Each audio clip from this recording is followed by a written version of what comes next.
How's it going, everyone? Kellan Reck here. And today I want to talk about frame rates, and specifically frame rates on the iPhone and why you might choose a certain frame rate at a certain time. As we know, the iPhone nowadays has an incredible camera, and with an incredible camera come a number of options. One of these options is frame rate. Now, frame rate is the number of frames that your camera is capturing per second of footage. This can help affect different things like the smoothness of your footage or how much you could slow it down for slow motion footage.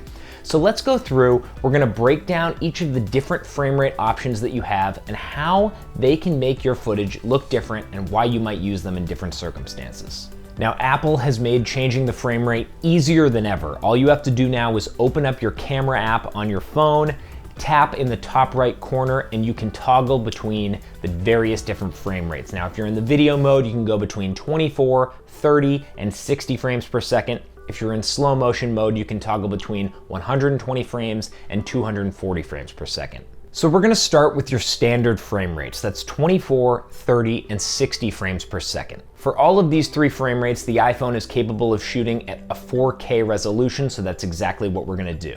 24 frames per second is your cinematic frame rate. If you want to shoot video that looks like it's straight out of a film, go to 24 frames per second. Now, the reason that it looks this way is because since the beginning of cinema, films have been shot mostly at 24 frames per second, shot and played back at 24 frames per second.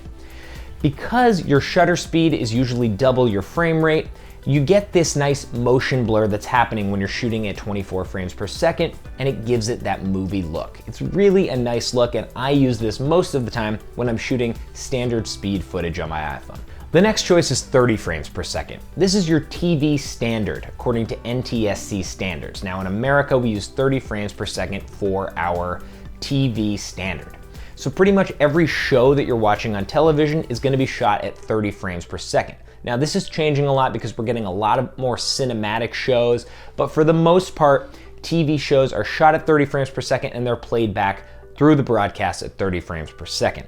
You might use this on your iPhone if you're trying to just get a nice standard looking video shot. It's a little bit smoother looking, a little bit more lifelike than your 24 frames per second. So if you're not necessarily going for that cinematic look and you want something that looks just a little bit crisper, 30 frames per second is gonna come in handy for you.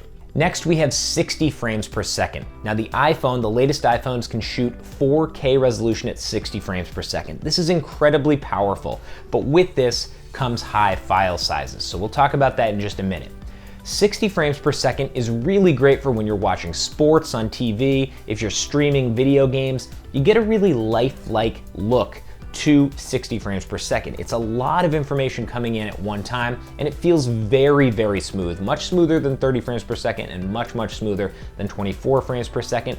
Everything looks a lot more lifelike. You get that almost soap opera feel to it. The other benefit of having 60 frames per second is you could actually convert it to a 24 frame per second timeline, letting you slow your 60 frame per second footage down to 40% speed. So if you're shooting at 60 frames per second, you could get some slow-mo footage out of it that looks really nice. So something to keep in mind. Now, in your head, you're probably thinking, well, why wouldn't I always shoot at 60 frames per second? It sounds great. It's really nice looking, smooth footage. I could slow it down if I want to. Well, the problem with 60 frames per second is that it's a huge, huge file size. You're shooting double or more than double the file size than you would if you're shooting 24 or 30 frames per second. So something to keep in mind when you're doing this. So now let's jump into the slow motion high frame rate choices that the iPhone offers.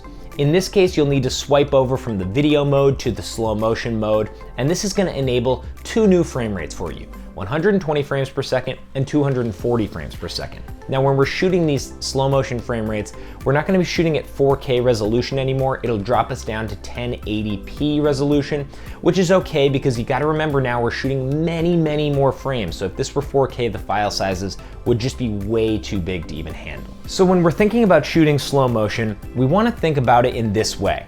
The more frames per second you have, the slower the footage can be. Now, how does that make sense? Well, when we're talking about shooting slow motion, you're taking those frames per second, so 120 frames, for example, and you're converting it to a timeline, an editing timeline that's 24 or 30 frames per second.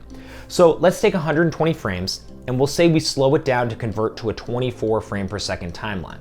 Well, that means if we do 120 divided by 24, we can slow the footage down by 5 times. This means we can play it back at 20% speed and it'll be a very smooth 24 frame per second file now that's playing back in slow motion. So the way to think about this is more frames equals a slower motion in the long run. 120 frames can play back at 24 frames per second at 20% speed, 240 could play back at 10% speed. It can be a little confusing, but just think more frames, slower motion footage. You can get some high frame rate cameras that shoot 1,000+ frames per second, and they can slow down to incredible slow motion speeds.